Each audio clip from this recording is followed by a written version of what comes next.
কোরআনকে যে মহব্বত করবে আল্লাহ তাআলা তাকে মহব্বত করবে।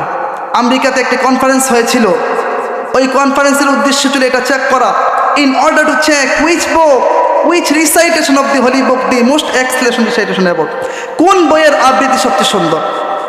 বিচারকের সামনে দুইটি বাটন রাখা আছে, একটি নীলবাতি আর একটি লালবাতি।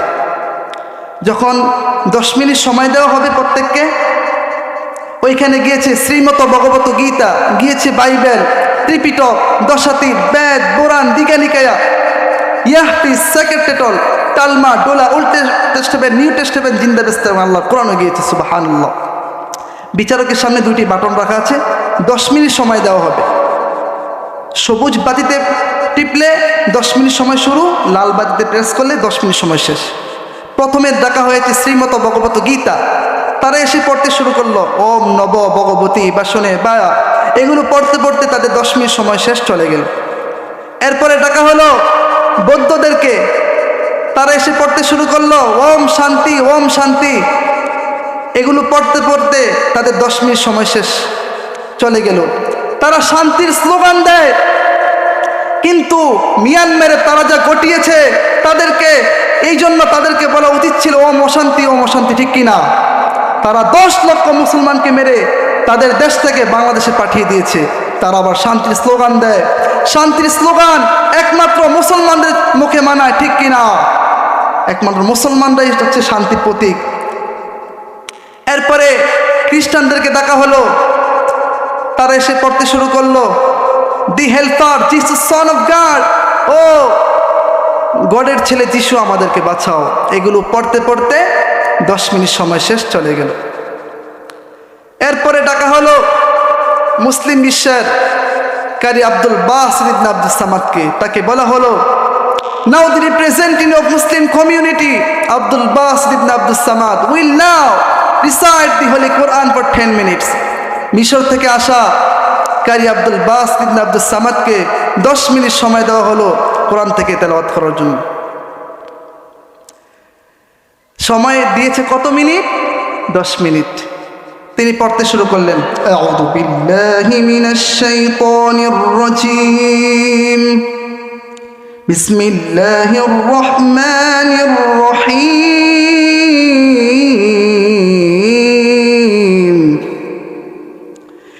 আলহামদুলিল্লাহি রাব্বিল আলামিন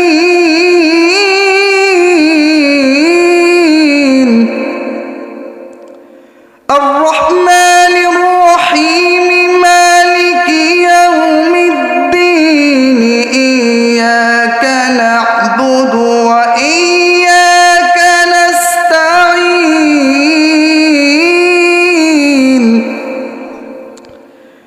ইহদিনাস সিরাতাল মুস্তাকিম সিরাতাল লাযীনা আন'আমতা আলাইহিম গায়রিল মাগদুবি আলাইহিম ওয়ালাদ-দাল্লিন।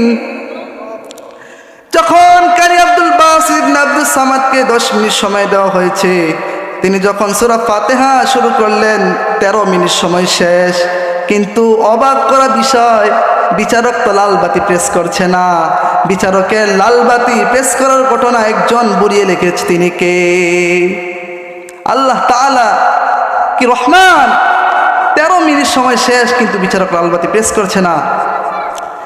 13 মিনিট সময় শেষ যখন কারি আব্দুল বাসিত দেখলো 13 মিনিট সময় শেষ, কিন্তু বিচারক লাল বাতি প্রেস করছে না, উনি ভাবলেন হয়তো রব্বে কারীম আমাকে সুযোগ করে দিয়েছেন, আমি আরো তেলাওয়াত করি।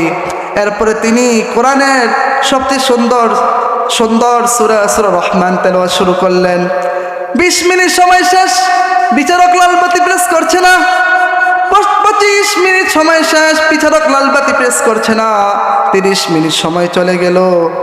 30 মিনিট সময় যখন চলে গেল, অর্গানাইজিং চেয়ারম্যান দাঁড়িয়ে বলে, why aren't you pressing the red button? লাল বাতি চাপো না কেন?